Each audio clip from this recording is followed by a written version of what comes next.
vamos a concluir el cuerpo del sermón, ¿verdad? Hoy terminamos con el sermón del monte, el cuerpo, y la próxima semana pues vamos a terminar con la última sección, que es la invitación, ¿verdad? A entrar al reino. Entonces recuerden que estamos estudiando la justicia del reino. Esta es la sección pues que ya nos ha llevado 2 semanas, y con estas 3 semanas, si no estoy mal, sí, 3 semanas ya, ¿verdad? Nos ha ido llevando esta sección de la justicia del reino. Así que vamos a orar, vamos a darle gracias a Dios por la oportunidad que nos da de poder conectarnos, y vamos a iniciar con el estudio de hoy. Padre, gracias por cada uno de mis hermanos, Señor, que hoy han pues tenido el tiempo para poder conectarse a esta sesión de Profundiza. Agradezco muchísimo por sus vidas, agradezco mucho, Señor, por sus corazones, por su deseo de aprender. Padre, gracias, gracias te damos por tu misericordia para con nosotros. Hoy vamos a terminar el sermón, el cuerpo del sermón. Padre, las enseñanzas que un día tu Hijo Jesús dio, Padre, en ese monte, en ese llano, para cada uno de nosotros hoy poder vivirlo, poder disfrutarlo, poder aprenderlo, pero también, Señor, poder desafiarnos, Señor, Padre, con este sermón. Ayúdanos en la sección que hoy vamos a estudiar, la primera bastante desafiante y la segunda bastante animante, de lo que hoy veremos. Señor, que nuestros corazones sean impactados por tu palabra, por las explicaciones, Señor, que podemos tener, y la profundidad que tú nos ayudes, Señor, a través de tu espíritu, a poder adquirir hoy juntos. Pido por los comentarios, Señor, que tú guíes cada uno de ellos, que sirva para la riqueza, Padre, el crecimiento de cada uno de nosotros. Y pues ayúdanos, Señor, Padre, sobre todo a poder ser esos ciudadanos del reino y vivir esa justicia mayor que tú quieres para nosotros. Gracias te doy por mis hermanos y oramos en Jesús. Amén.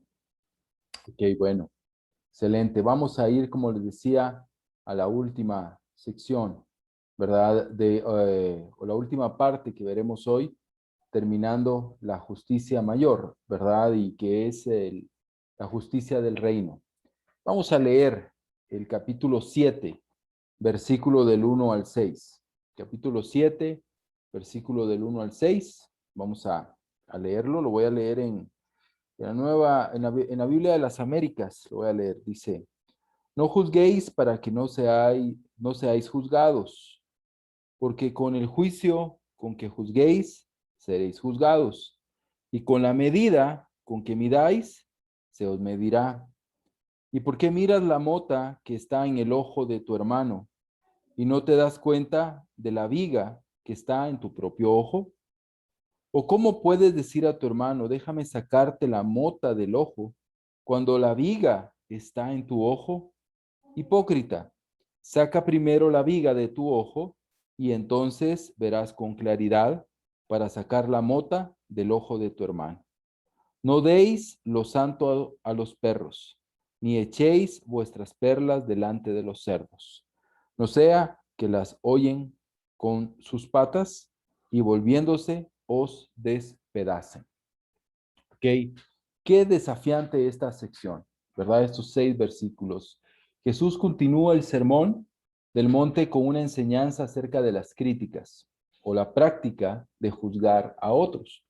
La justicia mayor que Jesús espera de sus discípulos eh, se va a exponer aquí con el tema del juicio hacia los demás, de emitir juicios hacia otras personas. Es un tema muy desafiante.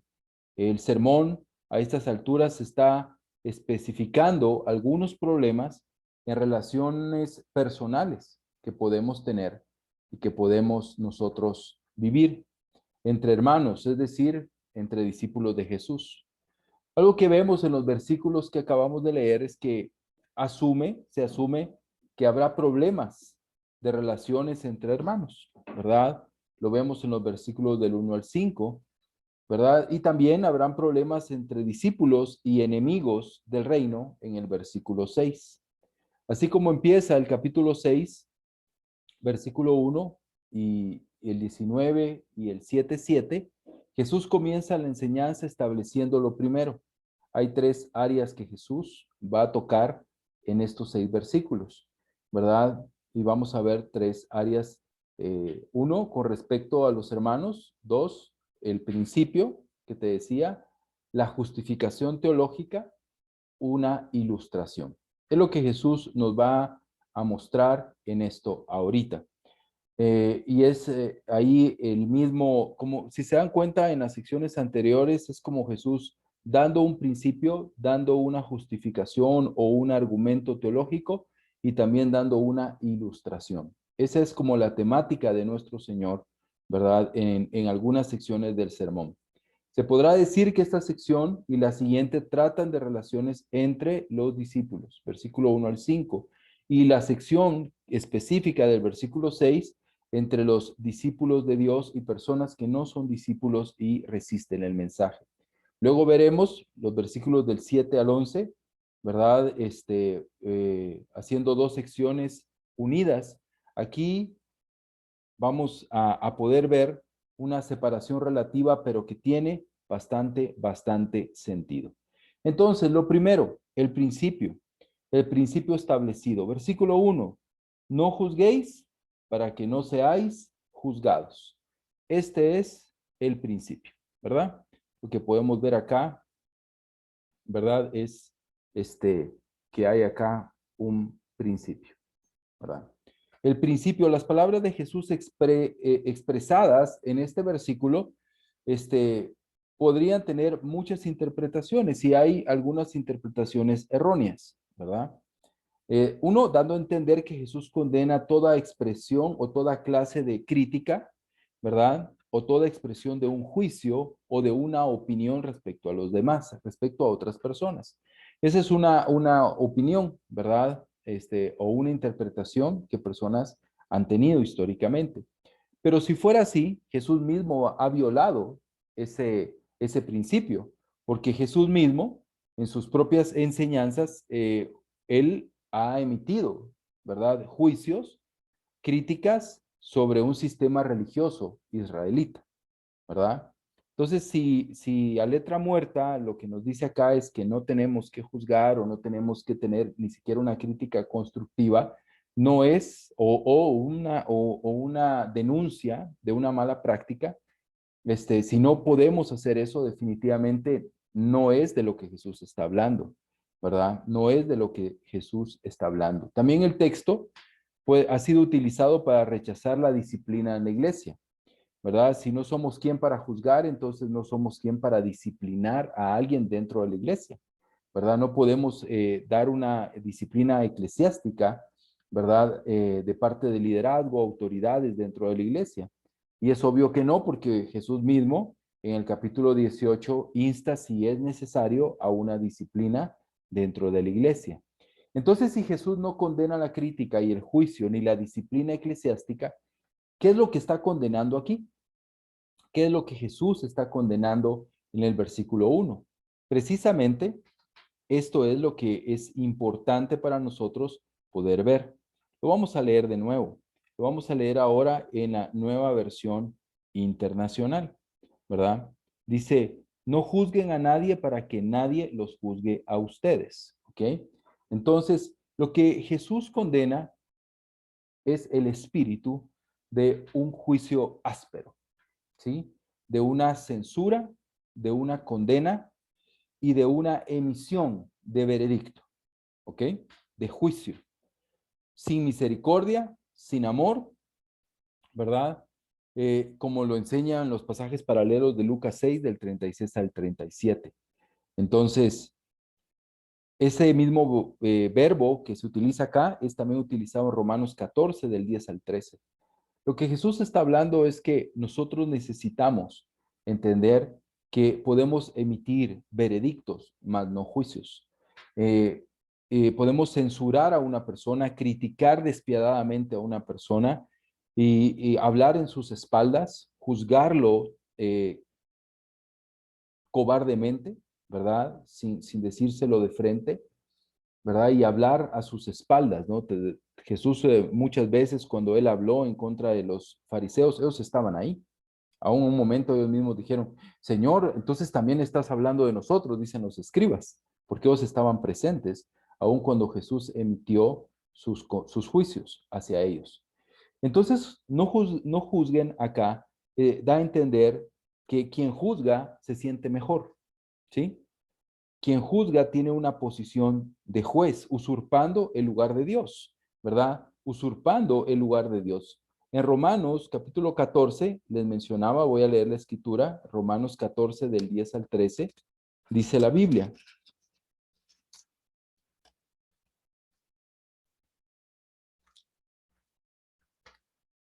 Dice, Romanos 14 del 10 al 13, tú entonces, ¿por qué juzgas a tu hermano? ¿O tú por qué lo menosprecias?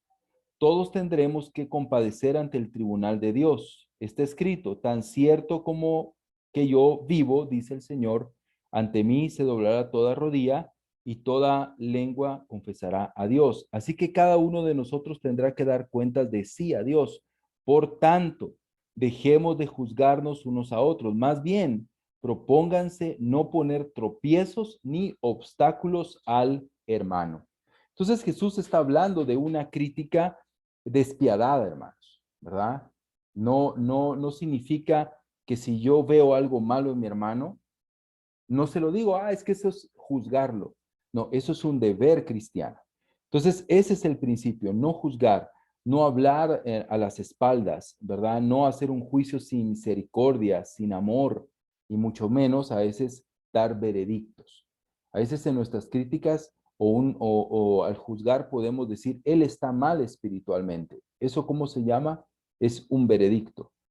¿Verdad? Él no ama a Dios, es un veredicto, estamos dando un veredicto, ¿verdad? Y eso es lo que Jesús condena, ¿verdad? Jesús condena ese tipo de actitud acá en el Sermón del Monte. Entonces, ese es el principio. Ahora, ¿cuál es la justificación teológica? Versículo 2. En NBI dice, porque tal como juzguen, se les juzgará, y con la medida que midan a otros, se les medirá a ustedes. Entonces aquí hay una justificación teológica, ¿verdad? Que da Jesús. Versículo 1 se establece que habrá una consecuencia si se sigue practicando el juicio que Jesús condena. Es decir, si juzgamos a los demás, nosotros seremos juzgados. Es lo que la Escritura dice. Pero aquí el versículo 2 desarrolla la idea como un juego de palabras en el idioma original. Sugiere que Jesús está citando algún proverbio conocido, usado tal vez por los rabinos. Pero aquí hay algo importante y es una voz pasiva, ¿verdad? Si ustedes se dan cuenta en el texto dice, porque tal como juzguen, se les juzgará. O sea, aquí hay una voz pasiva. No dice quién nos juzgará, pero habrá alguien que nos juzgará. Alguien que está siendo el agente de la acción. ¿Quién será ese agente de la acción? ¿Quién será el que juzgue? Al que está juzgando. El que juzgará será Dios. Él es el que se va a juzgar, ¿verdad? Stott, que lo hemos escuchado en algún video, dice, el mandato no juzguéis no es una prescripción a ser ciegos, sino más bien una exhortación a ser buenos, a ser magnánimos. Jesús no nos dice que dejemos de ser hombres al suspender nuestros poderes críticos que nos distinguen de los animales, sino que renunciemos a la ambición presuntuosa de ser Dios, al colocarnos en alto como jueces.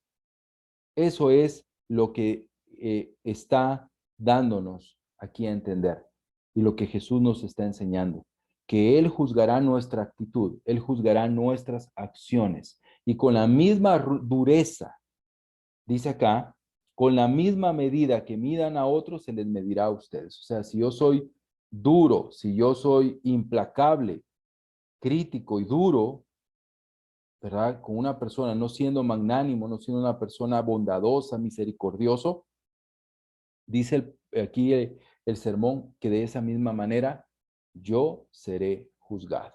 ¿ok? Y luego viene una ilustración, ¿verdad? Luego viene una ilustración que nos da el Señor, ¿verdad? Una ilustración y está el versículo del 3 al 5. Dice, ¿por qué? Dice, ¿por qué te fijas en la astilla? En las versiones, otras versiones más textuales, dice la mota, ¿verdad? Una mota es algo bien, creo que se ajusta más a, a esa definición, ¿verdad? ¿Por qué fijas en la astilla que tiene su hermano en el ojo, tu hermano en el ojo, y no le das importancia a la viga que está en el tuyo? ¿Cómo puedes decirle a tu hermano, déjame sacarte la astilla del ojo, cuando ahí tienes una viga en el tuyo? Hipócrita, saca primero la viga de tu propio ojo y entonces verás con claridad para sacar la astilla del ojo de tu hermano. Jesús pasa a ilustrar esta enseñanza estableciendo una hipérbole, ¿verdad? Aquí todo está hablando de un lenguaje figurado y entre una mota o una astilla o una paja y una viga, ¿verdad? O sea, si te das cuenta, el contraste es inmenso, ¿verdad? Entre una pequeña mota y una viga. Ahí está la hipérbole. La diferencia entre una y otra es grande, suena hasta ridículo, ¿verdad? Usar esa ilustración, pero esa es precisamente la intención de Jesús, llevar al extremo del ridículo a una persona que critica mordazmente a sus hermanos. Así es, o sea, es tan ridículo, dice Jesús, alguien que tiene una viga en el ojo y quiere y critica al hermano porque tiene una astilla.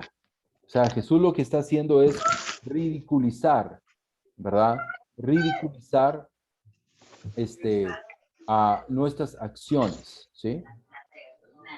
Ridiculizar nuestras acciones cuando nosotros tomamos esa actitud, ¿verdad? Entonces, vemos acá en estos versículos que la ilustración eh, nos enseña, ¿verdad? ¿Cuál es la actitud que debemos de tener? ¿Verdad? ¿Cuál es la actitud que nosotros debemos de tener? Jesús, es interesante notar que Jesús llama a sus discípulos, ¿verdad? Que tienen ese espíritu de censura, ese espíritu de crítica, los llama como ha llamado a los fariseos anteriormente, los llama hipócritas, ¿sí? Los está llamando hipócritas. Es el mismo, la misma palabra que utiliza para dirigirse a los fariseos. Entonces, ¿qué vemos acá en esa ilustración?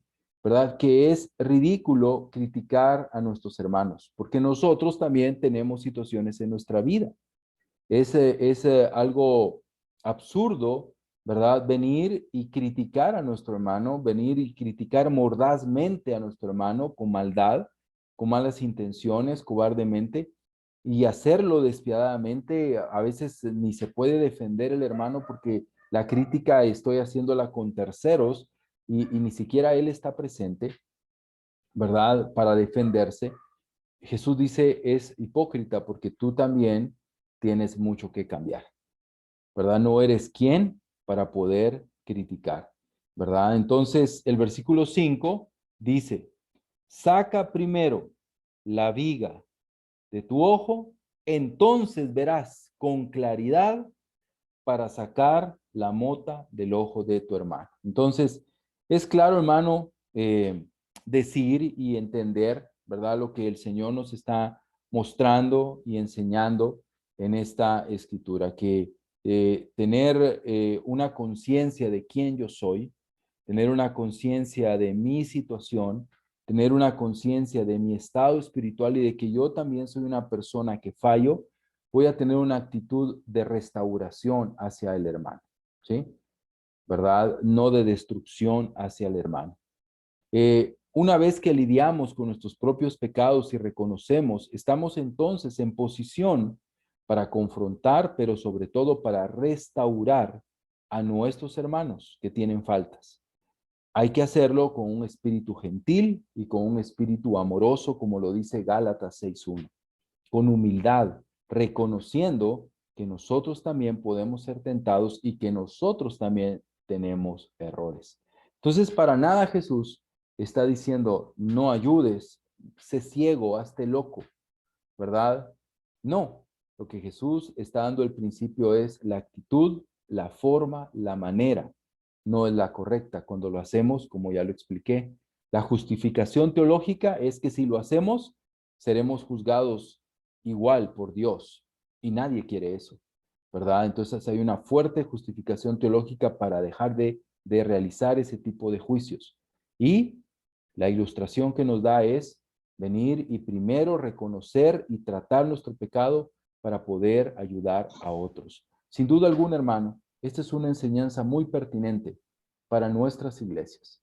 Es una enseñanza muy pertinente para nuestras familias, muy pertinente para que nosotros podamos tener esa familia espiritual y esa familia biológica que sea grato estar, ¿verdad? Y más adelante veremos, pues que finalizaremos con la regla de oro, pero nadie quiere ser criticado, nadie quiere ser eh, que hablen mal de uno, ¿verdad? A sus espaldas, nadie quiere eso. Entonces, pero muchas veces nuestras iglesias, nuestras familias pueden adolecer de eso, ¿verdad? Puedes reunir con tu familia y hablan del que no está. Y no, muchas veces no es cosas buenas. Y si tú no estás, pues adivinan de quién van a hablar si esa es la práctica. Entonces, aquí vemos una justicia mayor hacia las críticas, es la actitud que debemos de tener. Quitar primero la viga, tratar nuestro propio corazón y pecado, y con esa humildad, reconociendo que somos peores que al que estamos criticando, con esa humildad llegar y ayudarle, ¿verdad? Y sacarle, ¿verdad? Con amor, esa mota, esa astilla de su ojo. No criticarla, sino ayudarlo a salir adelante. ¿Sí? ¿Alguien quiere hacer algún comentario sobre este tema?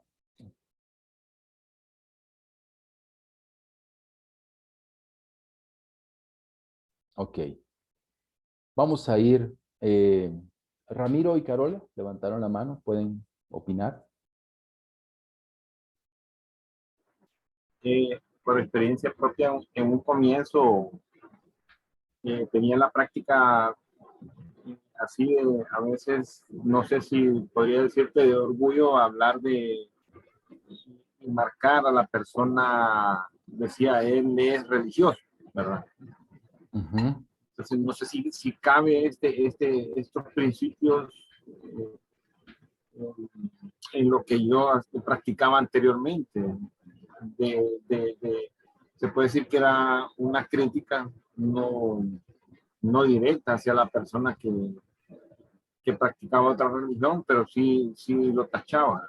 Este es religioso, este hace esto porque es religioso. Entonces, si lo analizo, podría decir que estaba haciendo un juicio de este tipo. Ujú. No sé si me voy a entender. Sí, sí, te entiendo. Sí, yo creo que sí, o sea, creo que todos hemos caído en esos errores, ¿verdad? O sea, eh, de emitir juicios, ¿verdad? Hacia personas, a veces ni siquiera los conocemos, ¿verdad? ¿Verdad? Pero recuerda que algunas de las definiciones, ya lo van a leer en las notas que ya se las voy a mandar hoy, es eso, o sea, no era un juicio con amor, ¿verdad? Lo que hacíamos a veces, sino más motivado por el orgullo, ¿verdad? Que nos sentíamos que nosotros no éramos religiosos, éramos mejores. Entonces sí cabe, definitivamente, en el principio que Jesús está tratando de enseñarnos y que evitemos, no que seamos ciegos, ¿verdad? Hacia una realidad religiosa de una persona, pero si la ayuda va a llegar, si nuestro deseo es acercarnos, ¿verdad? Y si nuestro juicio es humilde, reconociendo también que nosotros tenemos cosas que mejorar y cambiar como discípulos y como iglesias, pues ahí es diferente, pero no siempre lo hacíamos con ese espíritu, ¿verdad, Ramiro? Gracias. No hay nada. Pablo. Sí, sí. Paulo, ¿puedo hacer una consulta? Sí, sí, claro. Hola. Sí, sí, te escuchamos. Buenas noches. Fíjate que tengo una consulta. ¿Cómo saber diferenciar entre una crítica y y un dictado, por ejemplo. Me pasó hace unos días que tuve como un tiempo de discipulado con una hermana, pero no sabía yo cómo de repente no llegar al punto de criticarla, sino de aconsejarla en amor, en sabiduría, ¿verdad? Y como vos decías, poniéndonos siempre como ejemplo, ¿verdad? De que también nosotros hemos caído en esos errores. Yo le mencionaba a ella, ¿verdad? De que yo misma he cometido errores y que yo trato, lo que he tratado es de ayudarla, ¿verdad? Porque sé que viene empezando a dirigir, pero que lo que quiero es que mejoremos, no que yo la pase de repente criticando, ¿verdad? Sino que lo vea como una ayuda. Esa Ujú. es mi consulta. ¿Cómo poder diferenciar? Bueno, yo creo que tu motivación, aquí hay dos cosas, ¿verdad? Una es la motivación con la cual hacemos las cosas, ¿verdad? Si hay un deseo profundo, ¿verdad? De amar al hermano, de ayudarlo, ¿verdad? Sentirnos en paz, que esa fue nuestro deseo, ¿verdad? Pedirle a Dios sabiduría, usar las mejores palabras, ¿verdad? Hacerlo como dice pues Gálatas 6:1, con mansedumbre, con humildad, ¿verdad? Pero hacerlo con cariño, con amor. Entonces, si lo hacemos de esa manera, sentirnos en paz. Lo que no tenemos el control es cómo lo va a recibir la otra persona, ¿verdad? Ese es el punto, ¿verdad? Que nos puede descolocar, ¿verdad? Ustedes, porque de pronto lo hiciste así, pero la persona se sintió agredida, ¿verdad? Se sintió que la estabas criticando, que estabas, eso ya no lo podemos controlar, ¿verdad? Eso ya no podemos, o sea, eso no podemos controlarlo, ni tampoco eso nos debe limitar, ¿no? A acercarnos. Pero siempre ser enfáticos, ¿verdad? Y uno revisar su propio corazón, ¿verdad? De que no estoy, hacerlo pues con ese deseo primero de agradar a Dios, de estar bien con Dios, de sentir la carga, ¿verdad? De tengo que hablarlo porque esto no está bien y Dios lo puso en mi corazón. Pero la actitud, ¿verdad? Creo que es lo que todo el Sermón del Monte Jesús ha estado muy, muy enfocado en el por qué hacemos las cosas, ¿verdad? ¿Cuál es la motivación? Si la motivación es la correcta, pues Dios va a bendecir, ¿verdad? Y Dios va a ayudar a la persona, ¿verdad? Tal vez no hoy, tal vez en algunos días, más adelante, si no, pues sí tenía razón. Pues a nadie nos gusta, ¿verdad? O sea, aquí no vamos a hacer que a mí me encanta, ¿verdad? Que me digan mis errores, ¿verdad? O sea, yo no creo que a muchos, va a haber alguien, ¿verdad? Pero la mayoría no nos gusta, ¿verdad? No nos gusta. O sea, yo no voy a llevarme la de santo, de que me encanta, de que soy todo oídos. No nos gusta. Nos gustan los halagos, ¿verdad? Pero son necesarios que nos hagan ver nuestros errores. Al rato uno reacciona, a los días, ¿verdad? O en el momento se siente uno raro, pero después si es con ese amor, uno va a entender, ¿verdad? Uno va a entender pero la motivación creo que es clave, ¿verdad? Es clave. Ok, Pablo, gracias ahí. Pablo, ¿puedo hacerte una pregunta? Sí, Frank. ¿Encaja aquí la historia de, digamos, de Jetro, el suegro de Moisés, que él solo observó lo que Moisés hacía con su pueblo, entonces él vino y pues le dio un sabio consejo, ¿verdad? Le dijo que era mucho trabajo para él, entonces lo puso que diera entre grupos. Entonces yo creo que ahí es donde entra el orgullo de la persona. Una persona orgullosa hubiera hecho lo contrario, como el caso del rey David, como cuando Natán le fue a contar lo que le quería decir directamente a él, y cuando en el versículo 7, cuando él dice, vive Jehová, que yo hago entonces Natán le dijo, no, ese eres tú, le dijo. Claro, claro. Entonces, ¿caberán esas dos ilustraciones en ese? Sí, voy a leer de nuevo gracias por el comentario, esta cita de Stott, dice, el mandato no juzguéis no es una prescripción a ser ciegos, sino más bien una exhortación a ser buenos y magnánimos. Jesús no nos dice que dejemos de ser hombres al suspender nuestros poderes críticos que nos distinguen de los animales, sino que renunciemos a la ambición presuntuosa de ser Dios, al colocarnos en alto como jueces. ¿Verdad? Lo que hizo Yetro él tuvo ese criterio, ¿verdad? Ese criterio. Él tuvo esa crítica, él lo criticó, o sea, tuvo ese discernimiento de ver que algo estaba malo, muy malo en lo que estaba haciendo Moisés, ¿verdad? Pero lo hizo de la manera correcta. Se acercó, habló con él y pues todo salió muy bien, ¿verdad? Porque Moisés era el hombre más humilde del mundo, no lo olvidemos, ¿verdad? Moisés era el hombre más humilde del mundo. Entonces, por eso todo salió muy bien, ¿no? Otro pudo haberle dicho, ¿y vos quién sos? Vos sos sacerdote de Madián, yo hablo con Dios, ¿verdad? Y él no me ha dicho nada. Entonces, Cierto. ¿verdad? O sea, él lo hubiera, otro, o yo tal vez lo hubiera mandado a volar al pobre Yetro, pero Moisés era el hombre más humilde del mundo. Entonces, él vio que su crítica, la crítica de Yetro, su poder de crítico, pues lo vio y tomó esa actitud y se agradece eso, ¿verdad? Entonces, cabe, en lo positivo sí cabe, ¿verdad? Es positivo lo que hizo Yetro, ¿verdad?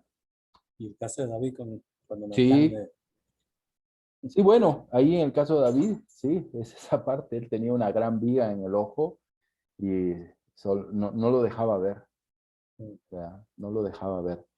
Hasta que se la quitó, pudo ver, ¿verdad? Definitivamente, sí. Pero aquí vemos que es algo que es importante, es esas interrelaciones que nosotros tenemos, ¿verdad? Dentro de la iglesia, y nuestra iglesia es una iglesia de mucha relación. Vamos a tener conflictos, y es lo que el versículo 1 al 5 nos enseña, y lo que hemos visto más adelante, y que si le seguimos leyendo Mateo, lo vamos a ver en Mateo 18, vamos a tener conflictos. Pero necesitamos hacerlo, ¿verdad? Manejarlos bíblicamente, ¿verdad? Y ya lo vimos también en la parte de amarnos, ¿verdad? De ser urgentes en arreglar los problemas. Pero el espíritu es muy importante. Versículo 6 dice, no den lo sagrado a los perros, no sea que se vuelvan contra ustedes, y no despedacen ni echen las perlas a los cerdos, no sea que las pisoteen, ¿verdad? Este versículo 6 parece que está fuera de lugar, ¿verdad? Pareciera así a primera vista que está como fuera de contexto, ¿no? ¿Verdad? Como que alguien lo incrustó ahí, ¿no? O que Jesús cambia de tema. Y ha tenido curiosas interpretaciones, ¿no? El texto, ¿verdad? Curiosas interpretaciones a lo largo de la historia. Pero el texto lo que está mostrando, ¿verdad? Y lo que está enseñando, lo vamos a ver ahorita. Viene una parte, una ilustración que Jesús da con respecto a los cerdos y los perros, ¿verdad? Entonces, ¿cómo debemos entender este versículo? Los dos animales que se usan en este versículo representan para los judíos cosas feas, ¿verdad? Cosas feas, cosas detestables, ¿verdad? En la cultura judía de aquel entonces. Los perros no eran nuestros perritos tan lindos que tenemos en la casa, sino eran considerados animales inmundos, feroces y violentos, ¿verdad? Así eran considerados, o sea, eran salvajes.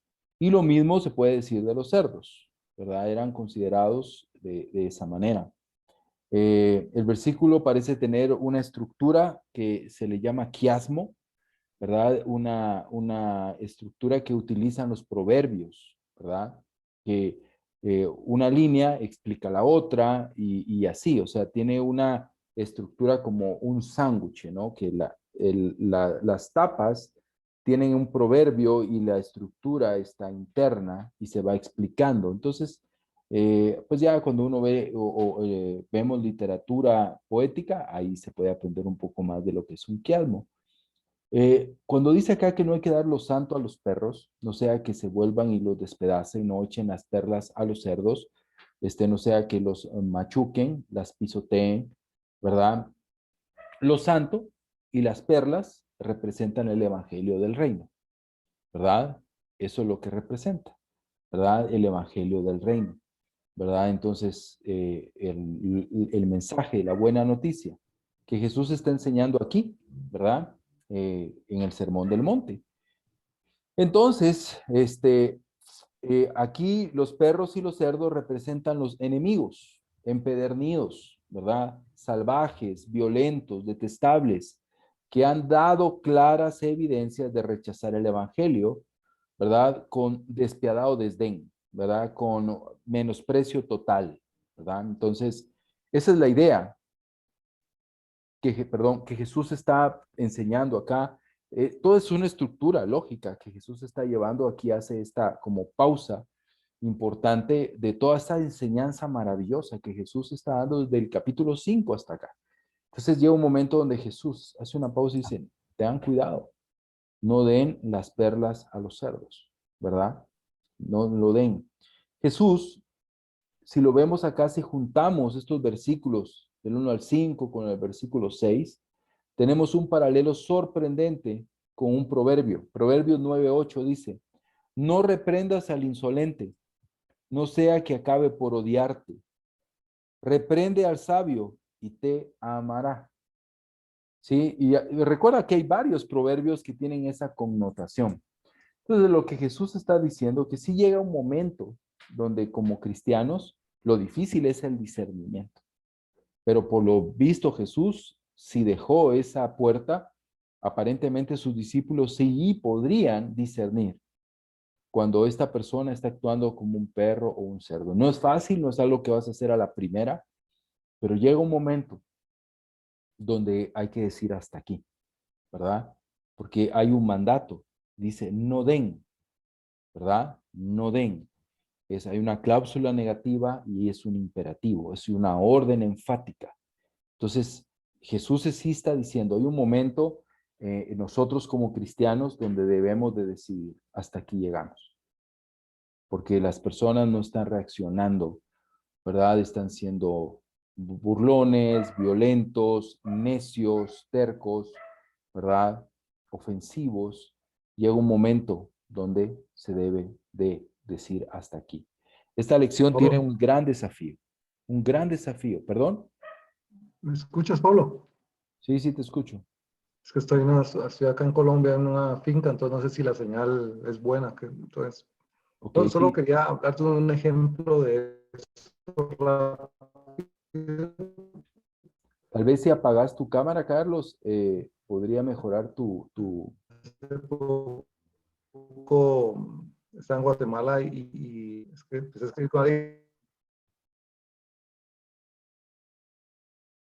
No te cachamos, fíjate, Carlos, perdón. Ok, ahí me escuchas mejor. Sí, ahí mejor. Ya ni te oigo. Ok. Sí, no, te empezamos a escuchar y de ahí se oye entrecortado. No, mejor sigue porque la señal está muy mal. Ok, tal vez Sigue, sigue. lo puedes escribir por el chat Ujú. y lo puedo leer, ¿verdad? No, mejor sigue. Gracias, No, Carlos. sigue mejor, sigue. Pablo. Ok, gracias, gracias. Entonces Jesús está enseñando aquí que no se debe de predicar, ¿verdad? No a los gentiles, porque ellos también eran llamados perros por los judíos. Y sabemos que la iglesia no practicó eso. Lo que Jesús enseña es que debemos ejercer un buen juicio para discernir a quienes ya no vale la pena seguir presentando el evangelio, ¿verdad? A quien no vale la pena seguir presentando el evangelio. Esta lección obviamente tiene sus desafíos, como les decía, ya que pone a los discípulos en una responsabilidad muy grande de discernir algo que de pronto es muy subjetivo, ¿verdad? Porque para alguna persona puede ser una cosa y otra, pero de todas maneras el Señor esperaba que sus discípulos pudieran hacerlo. Entonces es muy importante también esta conclusión que Jesús da. Vamos a continuar para ir avanzando en la sección. La justicia mayor y la dependencia de Dios. ¿Ok? ¿Hasta dónde vamos? ¿Está duro o no? ¿Qué dicen ustedes? Es algo bueno. Solo que ¿Verdad? Bastante. Está duro, ¿no? Está Muy duro está, Pablo. Sí, bien está duro. retante, la verdad, Pablo. en ese último, dentro de la expresión de Jesús, cuando digo que ser manso como la paloma y prudente como la serpiente, ¿verdad?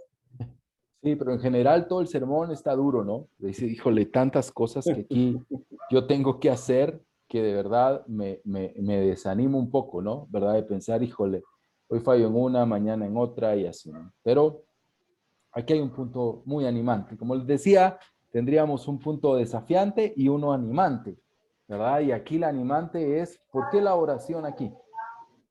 A veces sacamos versículos del 7 al 11, los voy a leer, dice, pidan y se les dará, busquen y encontrarán, llamen a la puerta y se les abrirá, porque todo el que pide recibe y el que busca encuentra y el que llama se le abre. ¿Quién de ustedes si su hijo le pide pan le da una piedra?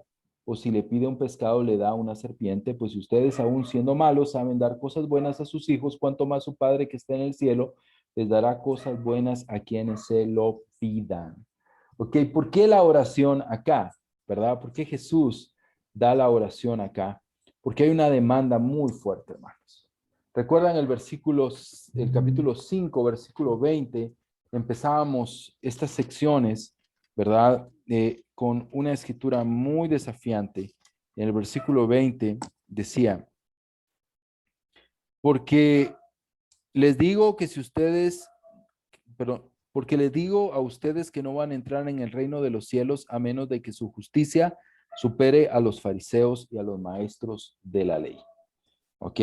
Desafiante, muy desafiante, ¿verdad? O sea, como hablábamos en ese momento, los discípulos se quedaron con la boca abierta, ¿verdad? Abierta.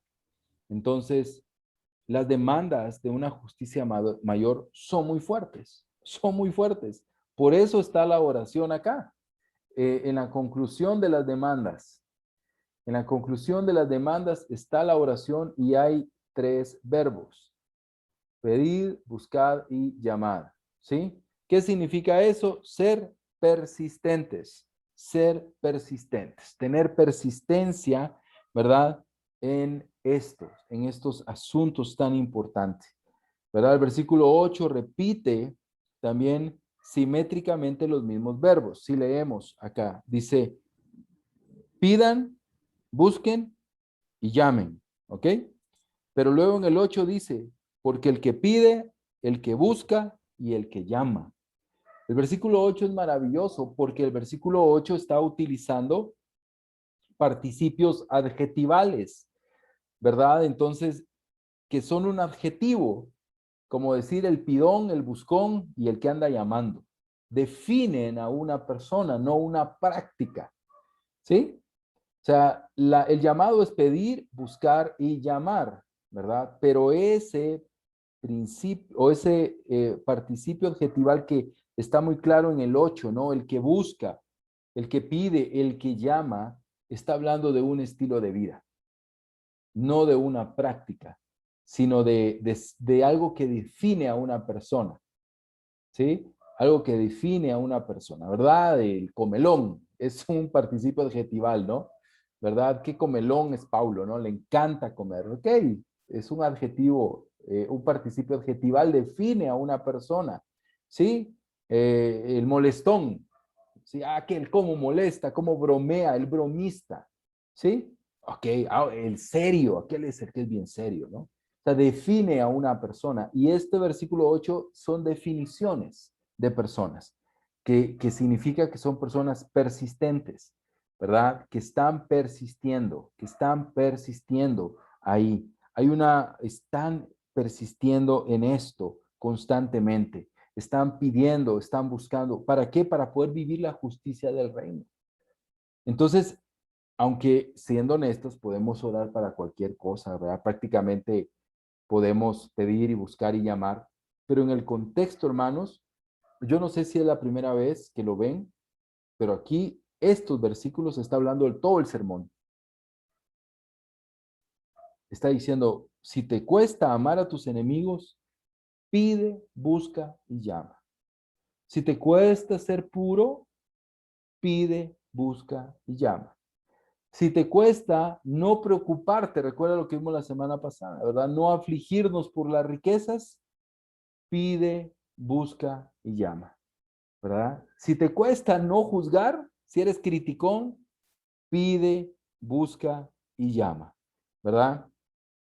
Entonces, ¿por qué? Porque yo sé que lo que estoy pidiendo es demasiado difícil, ¿sí? Demasiado difícil. pero ahí está un recurso, la oración. Jesús sabe lo que nos está pidiendo. Está duro ustedes, está duro, no es fácil, el costo es alto, es duro, ¿sí? Es duro. Entonces, nosotros tenemos, ¿verdad? Ese aspecto, ¿verdad? De entender que nos abrumamos, ¿verdad? Nos abrumamos porque decimos, Dios mío, ¿cómo le voy a hacer para vivir esto? ¿Cómo le voy a hacer? O sea, ¿cómo le voy a hacer para que mi ministerio, mi familia, mi iglesia viva el sermón del monte? Está durísimo. Por eso Jesús dice, ora, no estás solo en esto. No lo puedes hacer solo, necesitas de la oración. Necesitas pedir, necesitas buscar y necesitas llamar. Ser un pidón, ser un buscón, ser uno que anda llamando y gritando. Que nos defina la oración. Amén. Entonces, te decía, es muy animante porque Jesús diciendo al final, tranquilo, yo lo voy a hacer, pero tienes que estar a la altura de esas exigencias. ¿Y cómo lo vamos a lograr juntos? Dice Dios, a través de la oración. Luego viene un argumento que históricamente le han llamado argumento a fortiori. Entonces, los versículos del 9 al 11, ya los leímos, vienen unas preguntas retóricas. ¿Quién de ustedes, si su hijo le pide pan, le da una piedra? ¿Hay alguien acá? Ninguno, ¿verdad? O si le pide pescado, le da una serpiente. Ninguno. Entonces aquí viene el argumento a priori. Pues si ustedes, aún siendo malos, saben dar cosas buenas a sus hijos, cuánto más su Padre que está en el cielo les dará cosas buenas a quienes se lo pidan.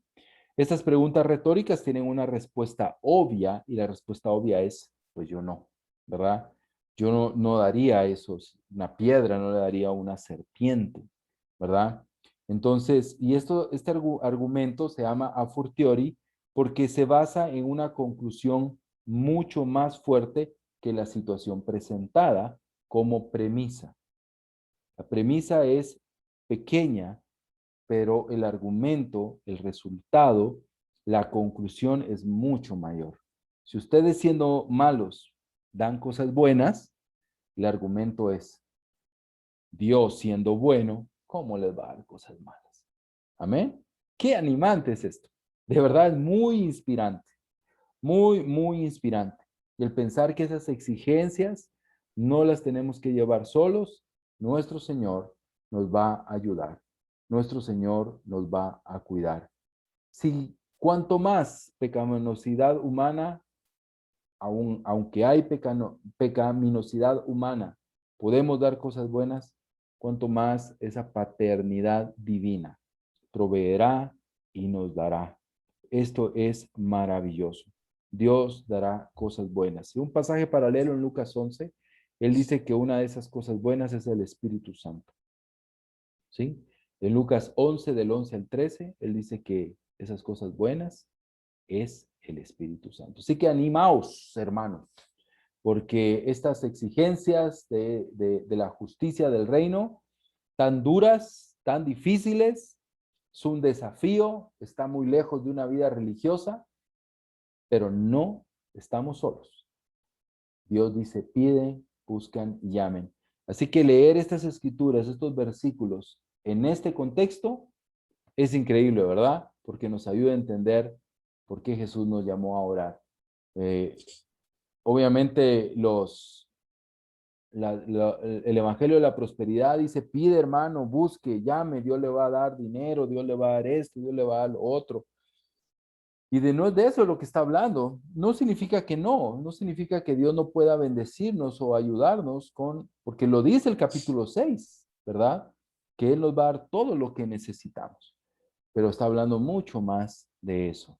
La conclusión teológica importante que podemos extraer de este pasaje es que Jesús asume que la pecaminosidad natural de los seres humanos hay, pero la forma en que Jesús dice esto no deja lugar a dudas de que Él nos va a ayudar. Si nosotros siendo malos podemos dar cosas buenas, cuánto más nuestro Padre se dará. Y dice, cuánto pues si ustedes, aún siendo malos, saben dar cosas buenas, ¿cuánto más su Padre que está en el cielo le dará estas cosas buenas? ¿A quiénes? A los que le pidan. ¿Sí? A los que le pidan. O sea, Dios demanda una vida de oración. La paternidad de Dios hacia nosotros es algo que se aplica a nosotros los discípulos, porque los que creemos en Cristo somos hijos de Dios. Entonces tenemos esta gran bendición. Amén. Qué animante, hermanos, el ver que podemos llevar la carga con Cristo de esas exigencias del reino. Y vamos a terminar con la chan, la regla de oro, cómo Jesús termina el sermón del monte, o el cuerpo del sermón, porque todavía viene la invitación que veremos la próxima semana. Así que en todo traten ustedes a los demás tal como quieren ser, pero tal como quieren que ellos los traten a ustedes. De hecho, en esto se resume la ley y los profetas. Entonces, la justicia mayor y la regla de oro. Aquí Jesús nos enseña, te das cuenta que todo lo que vimos es en relación con personas. Todo, ¿verdad? Aún las acciones religiosas. ¿Por qué? Porque las acciones religiosas que son peligrosas eran las que se están haciendo hacia los hombres, no hacia Dios.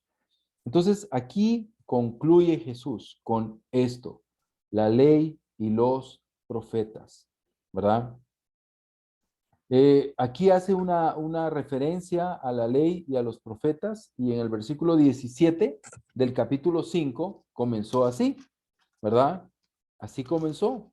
Entonces, dice el capítulo 5, versículo 17, que es donde empieza el cuerpo. No crean ustedes que yo he venido a suprimir la ley y los profetas. Y el versículo 12 dice que aquí se resume la ley y los profetas en hacer el bien. Entonces, ¿qué vemos? Las conclusiones que el Señor nos da. Hay varias conclusiones y las hemos visto cada una de ellas, el capítulo 5, el 6, y esta es la conclusión final. La conclusión final y las conclusiones que hemos visto en los diferentes puntos. La ley y los profetas. Recuerdan que cuando algo empezaba con una idea y terminaba con una idea, ¿cómo le llaman? Esa sí es de así en punto la pregunta, ¿verdad? Hay un nombre de cómo se le llama a ese género, a ese recurso literario, de empezar con una idea y terminar con esa misma idea, ¿verdad? Se llama inclusio. ¿Se acuerdan que las bienaventuranzas tienen ese inclusio, ¿verdad? El reino de Dios, y aquí es los profetas y la ley. Entonces, aquí resume todo en este inclusio desde el 17 al 7:12. Por eso está muy marcada la sección, muy marcada la sección. La regla de oro versus la regla de plata. La versión antigua era negativa. Hay un fariseo llamado Gilel, un maestro de la ley, ¿verdad? Que la hizo popular, pero era negativa. No hagan a los demás como quieren, como no quieren que los demás les hagan a ustedes. A veces nosotros hasta la decimos así, no le hagas eso si no querés que te lo hagan, ¿verdad? Pero esa no es la regla de oro, esa es la regla de plata, ¿verdad? Es una forma negativa de la regla de oro. La regla de oro es positiva, ¿sí? Es increíble, pero en su forma negativa la regla de oro podría quedar satisfecha haciendo nada, haciendo absolutamente nada. O sea, una persona puede estar muerto en vida sin hacer nada malo ni nada bueno y cumpliría la regla de plata, pero la regla de oro es positiva, demanda acción, demanda beneficiar a otros, ¿sí? Venir y beneficiar a otros. Esa es la regla de oro. Hay muchas, aún en otras religiones, existe la regla de plata, o sea, aparece en otras religiones, pero siempre en negativo. Solo Jesús la usó históricamente en positivo, ¿verdad? En positivo. Entonces, aquí vemos que hay un elemento importante.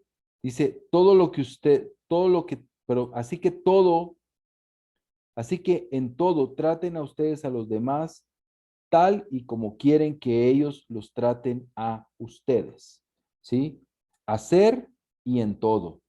En la Reina Valera dice, así que todas las cosas que querráis que los hombres hagan por vosotros, así también haced vosotros con ellos, porque esto es la ley y los profetas. Entonces, se trata de cantidad, de hacer muchas cosas, pero también la calidad de las cosas. Entonces, hermanos, aquí con esto terminamos. Terminamos esta sección de la justicia mayor, ¿verdad? De la justicia mayor. Entonces, que empezamos desde el capítulo 5, versículo 17, y terminamos acá en el 7, 12.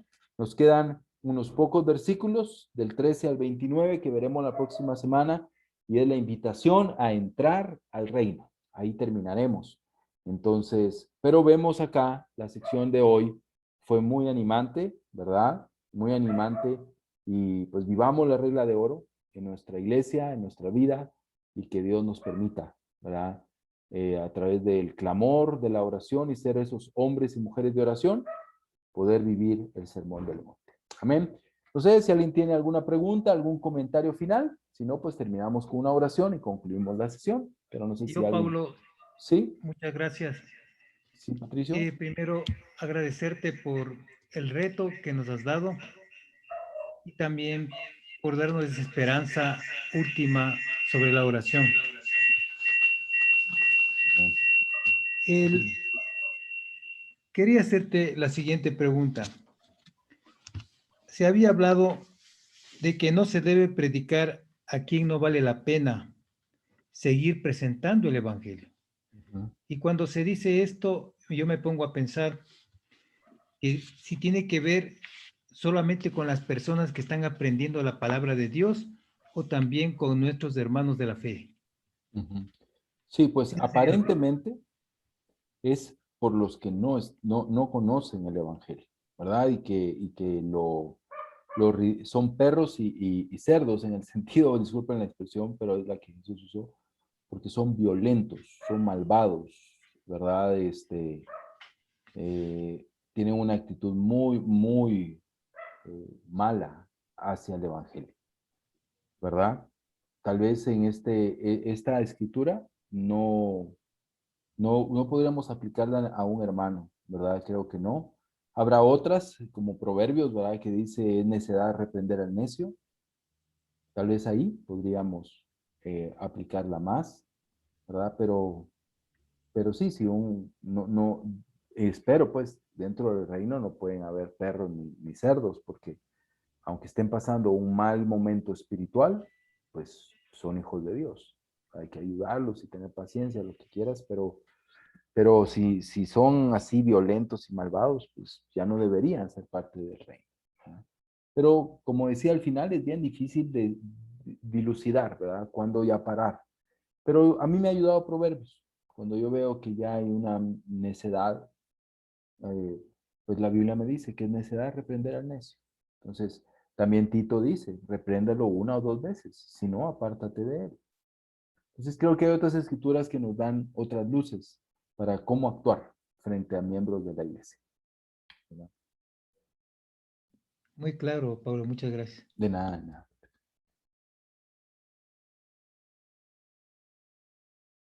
Ok.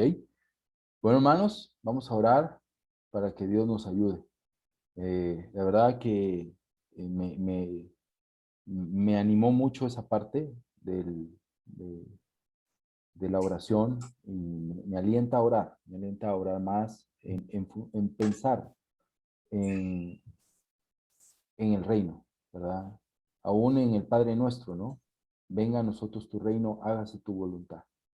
Y lo vemos con estos versículos, definitivamente tenemos tanto que orar para que Dios nos ayude y que Dios nos permita ver nuestras vigas en los ojos y que nos dé la humildad para quitarla, para reconocerla, para poder ayudar a nuestros hermanos y que otros nos ayuden a nosotros. Amén. Vamos a orar para terminar. Padre, gracias por lo que hoy aprendemos. Es de mucha riqueza, Dios. Es un desafío tan grande al corazón. Padre, perdóname porque sé que a veces yo he juzgado, he emitido veredictos, Padre, hacia personas. He hablado, Padre, a sus espaldas y no he sido Dios amoroso, Dios, no he sido magnánimo, Dios, bueno, amoroso, compasivo, Dios, sino a veces el enojo, Padre, la molestia, aún la disque indignación puede llevarme y me ha llevado, Dios, a emitir juicios hacia mis hermanos. Señor, te pido perdón por ello y te pido, Padre, que nos ayudes a ser esos hombres de oración, esas mujeres de oración, Padre, para poder vivir estas exigencias del reino, Dios. Qué linda y maravillosa sería nuestra iglesia, Dios, si viviéramos el sermón del monte. De verdad sería el reino en la tierra, Dios.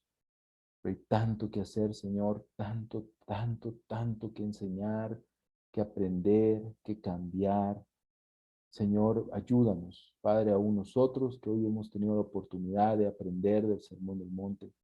Ayúdanos, por piedad te lo pedimos, a ser esos voceros, a poder predicarlo, a poder compartirlo, para que podamos vivir la justicia del reino en nuestras tierras y en nuestras iglesias. Bendícenos, Señor. Finalmente, te doy gracias porque eres un Padre bueno, Señor. No eres como nosotros, Señor. Aún nosotros siendo malos damos cosas buenas, pero tú eres bueno, Dios. Perdónanos porque a veces te hemos visto como malo, Dios. Te hemos visto como que no das. Pero Dios, tú nos estás desafiando, invitando a que te oremos porque la justicia del reino se viva en nuestra vida y en nuestra iglesia. Gracias por ser un Padre bueno. Gracias por ser un Padre maravilloso que entregó a su Hijo por nosotros. Gracias, Señor, y ayúdanos a acercarnos confiadamente al trono de la gracia. En nombre de Jesús oramos y agradecemos. Amén. Hermanos, muchas gracias. Buenas noches. Esta semana. Gracias, Pablo. Gracias. Gracias por la clase. Gracias, Pablo. Feliz noche. Esta semana, bueno, yo creo que mañana a más tardar les pongo las notas para que las repasen. Y en esta semana ya vamos a tener el examen de toda esta sección, ¿verdad? Para que ya lo puedan empezar a hacer. Yo espero no más allá del viernes ya tener el examen, ¿verdad? Entonces, pero ánimo, vamos adelante y pues gracias a Dios somos ciudadanos del Muchas gracias, Pablo. De nada, Gracias. de nada. Gracias, Pablo. Gracias. No, de nada, gracias. Feliz noche. Pablo. Feliz noche. Gracias. Pablo, nos Noche. vemos.